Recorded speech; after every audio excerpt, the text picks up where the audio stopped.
Hey, good morning, everyone. This is Shannon Scott with Grave Talks, coming to you from beautiful Savannah, Georgia in the morning. And of course, we're in Bonaventurians Cemetery, the home away from home. I thought we'd share a little morning light and some bird song and the swaying moss with a few stories mixed in. But it's so quiet and lovely out here at this time of day. And, because I'm just a storyteller making a living, if you ever want to come hang out with me, especially in the morning, I do something called the Gate Opener Tour at 8 a.m. Monday through Saturday, as much as I can. I kind of do a lot of private tours and things like that, but I try to be available for the followers in Bonaventure at the Gate Opener Tour. And of course, you can just go to my website, shannonscott.com or shannonscotttours.com. And right away we see The Tree of Life by John Walls, the sculptor. John Walls famously, and I always sound repetitive, but he's kind of the spiritual employer, the real reason I've got a job. But he was Vienna born, 1844, and he worked in Savannah from 1889 till his death in 1922. And he's buried out here as well. But we love John Walls' Trees of Life. Very lifelike and emblematic of the live oak trees, but these were dedicated to woodsmen of the world and the woodswomen of the world in some cases. There we see the winged hourglass, which is incredible, that time flies. And James Arthur Schaefer was an insurance salesman, as that's what woodsmen of the world did in many respects, or part of the dimension of the organization. But we see Walls' autograph. He signed at Philadelphia and Savannah, an abbreviation.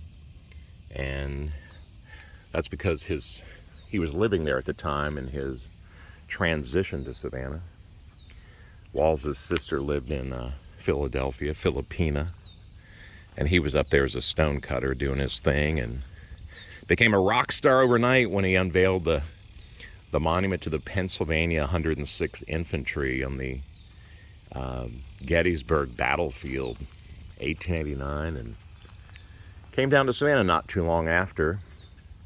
Of course, if you're in Savannah next weekend, July 9th, we'll be celebrating his career and also the 140th anniversary of Little Gracie, his most famous statue. By the way, F.D. Ruckert, he was a saloon owner on Broughton Street.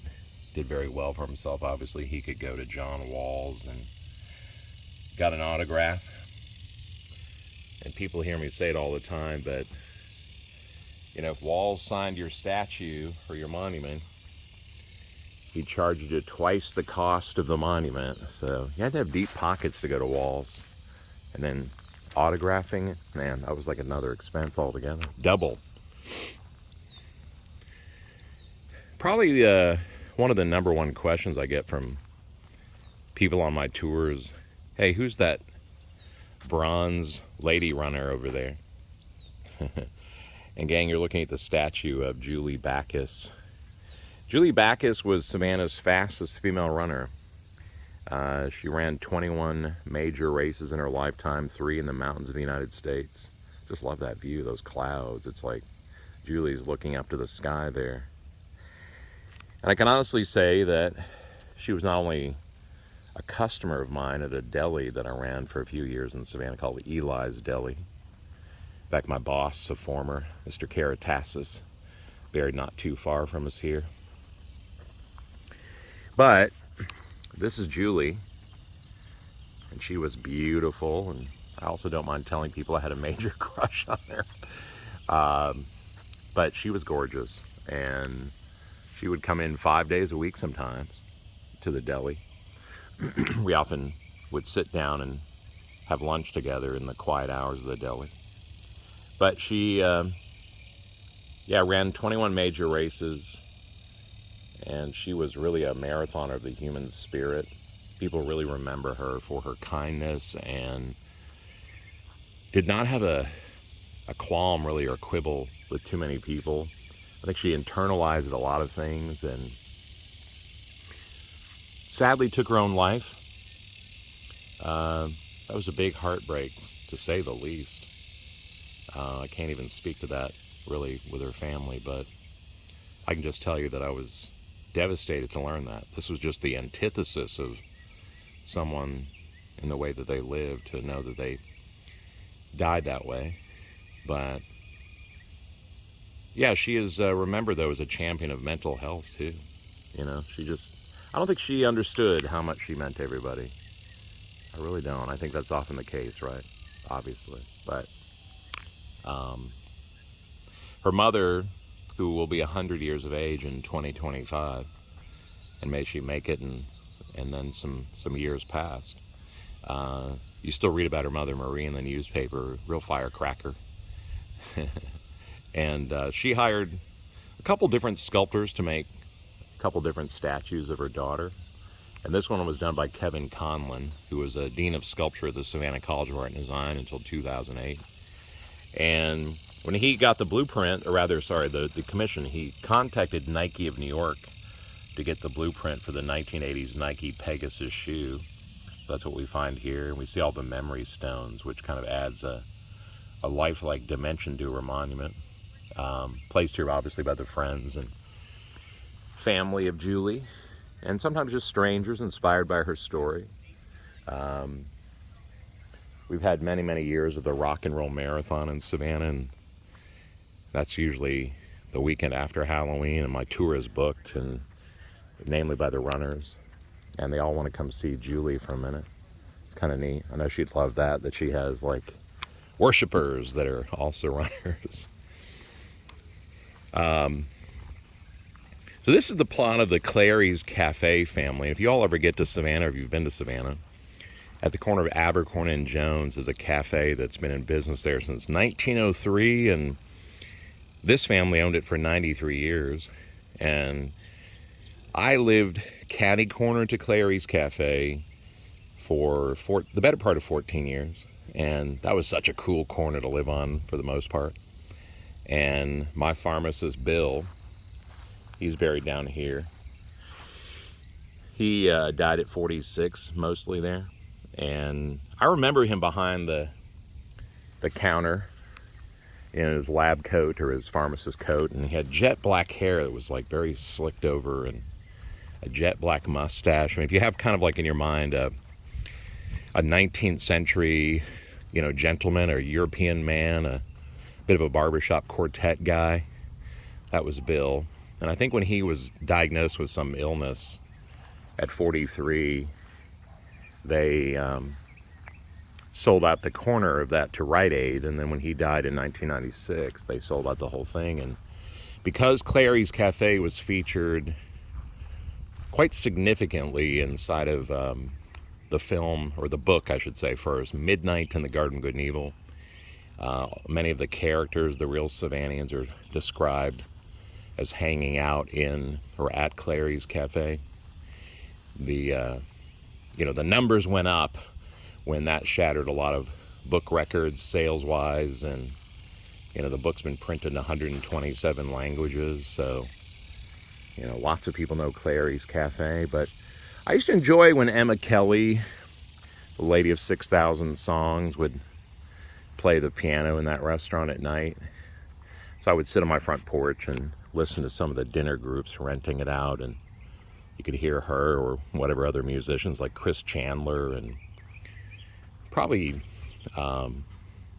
maybe the Ben Tucker trio, whatever was going on when Clint Eastwood filmed the movie in 1996 or 95 at Clary's. I recall he would play that piano during set breaks, and you could hear him playing, Clint Eastwood himself playing that piano in Clary's. And kind of fun, his director's chair was in my driveway for 2 weeks. And I tell people all the time that it's no exaggeration, it looked like a beveled leather saddle, and on the back it just said Clint. Yeah, it was kind of a cool director's chair, man. The original cowboy director or something. And there we see some more beautiful John Walls handiwork, a goddess statue called Gertrude, and a weeping angel over there in the corner, another child memorial. But this family, McMillan, Reeve, Wheelis, Heintish, Hoagboom, others, they were all part of the Savannah Blowpipe Company, which manufactured turpentine stills. And by the way, if you ever come to Savannah and you were looking for one of the most time-honored bed and breakfasts in Savannah, which has survived all of the real estate, ups and downs, and being acquired by like hotel conglomerates, running a bed and breakfast, which is always kind of weird to me. But one of the truly like owner-owned ones, is called the McMillan Inn. And Thomas McMillan there, his wife Gertrude, they built, effectively what is now that inn today, but that was their private home, way back when. So, but, next Saturday, July 9th, 2022 at 9 a.m., I'm going to be out here with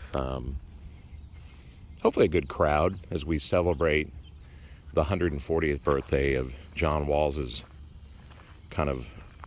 it's really the 140th birthday of the girl he dedicated the statue to, called Little Gracie. And the statue, you can almost say, is like, 138 and a half years of age. But we're going to celebrate the life and times of Walls, the sculptor, and then Little Gracie herself with a luncheon where I'll be presenting some artifacts and actually unveiling an authentic John Walls statue that has never seen light of day in Savannah, Georgia. It came over from Europe sometime a while ago and ended up in California. And I've had it in a box in my living room for 2 months now. I've refused to open it. I've saved it for this coming weekend, or next weekend. I guess, this coming weekend. So we're going to unbox a real Walls bronze that he did in his career in Paris, France in the 1870s. Yeah, I know, kind of neat. Now, a lot of people ask me about these do not service signs.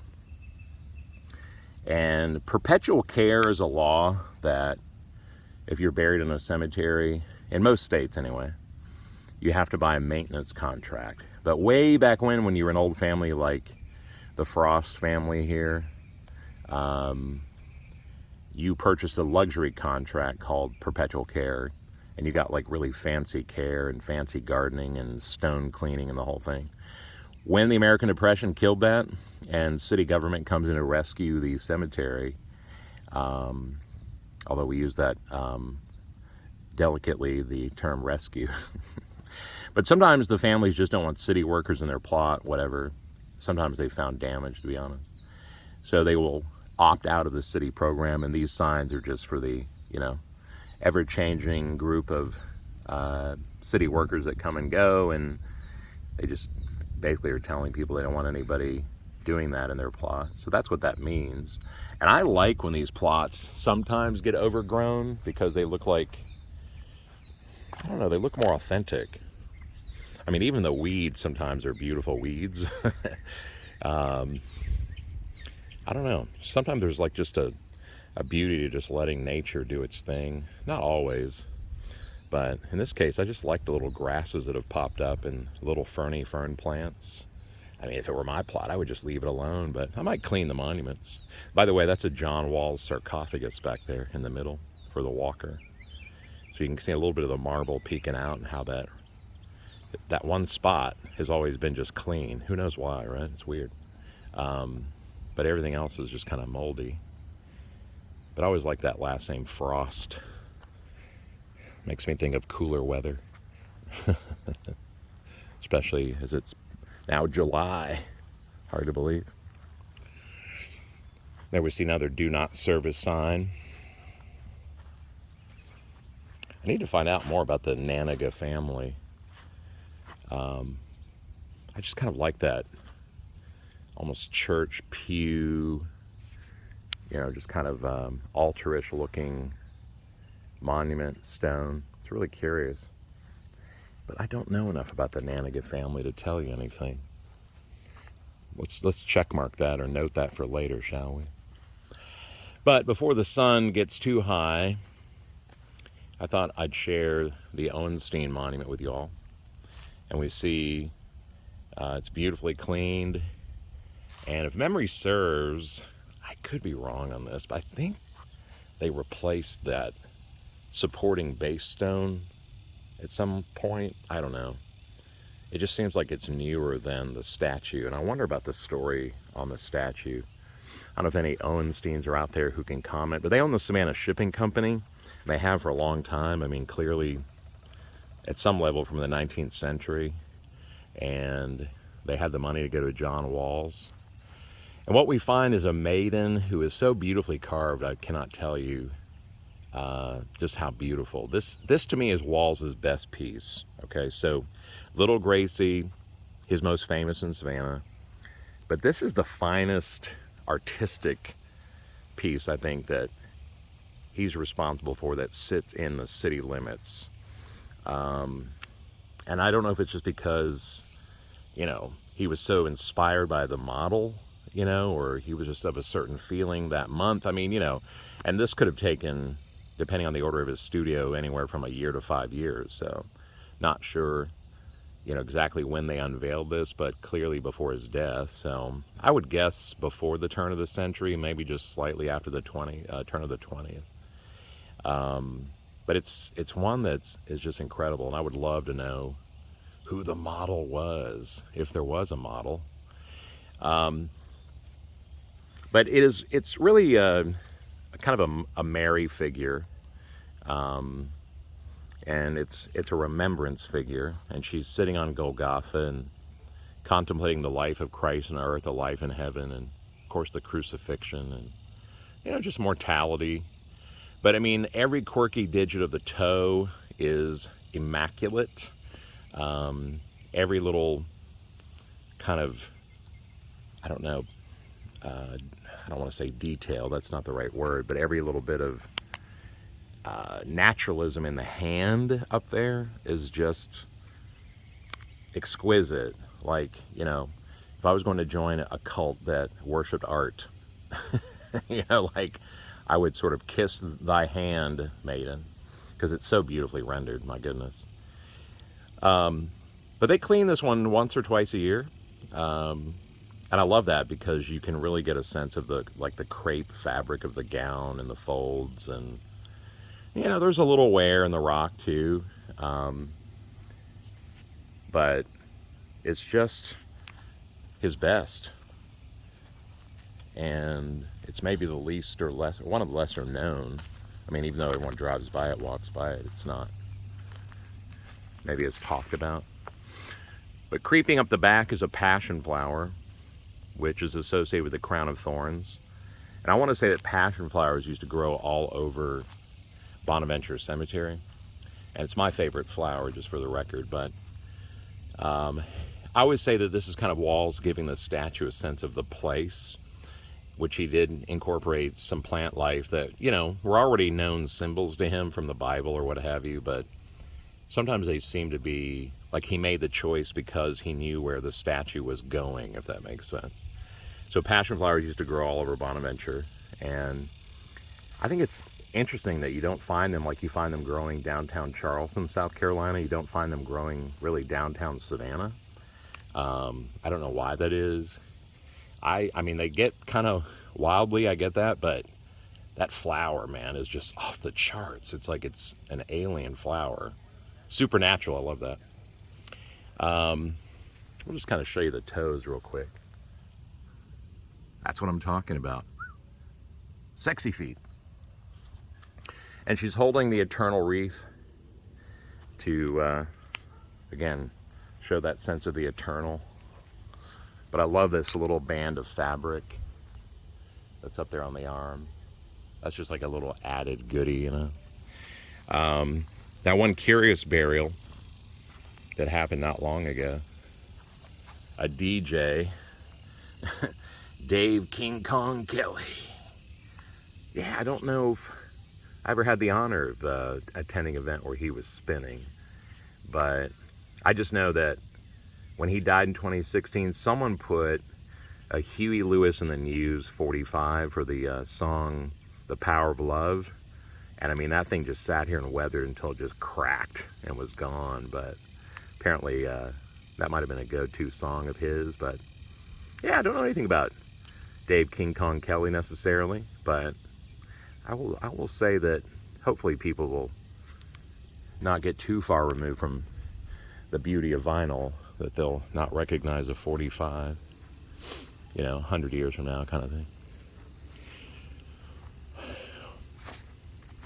Well, I guess we've got one more in us, don't we? The sun's getting a little high, so the monuments are getting a little washed out. It's getting a little harder for me to see through my phone screen, but we see a 45-foot obelisk here. And this was cut in Elberton, Georgia, the granite capital of the world. And like a lot of these monuments, they were put on barges at the mouth of the Savannah River in Augusta, Georgia, brought here to Savannah. But Rufus Ezekiel Lester, who was born in Effingham County, neighboring Chatham County, where Savannah is located,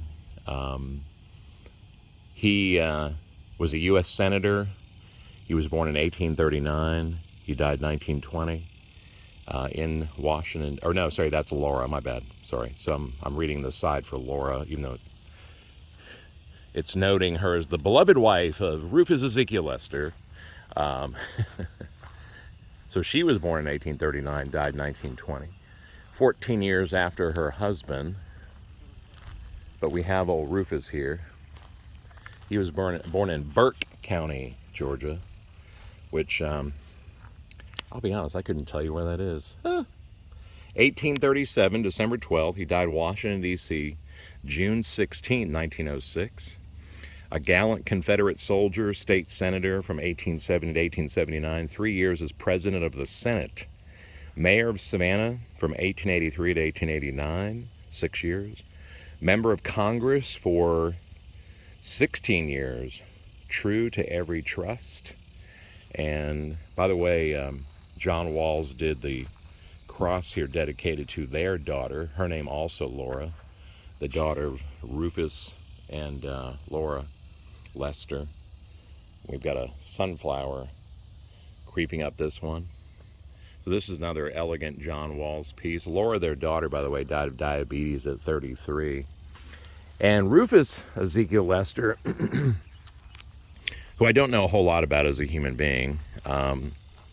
It's like when you're doing what I do, you find yourself kind of on a tangent sometimes, and even though they've got the biggest monument, you're not always maybe researching the person behind the most obvious monument. But I know a couple of the granddaughters, and their family property is about 10,000 acres, and it's still on the Georgia coast, although I think it's been placed in some kind of state trust, something like that, like a preservation trust. But it goes back to 1740, and if memory serves, it's the second oldest family-owned plantation in the United States.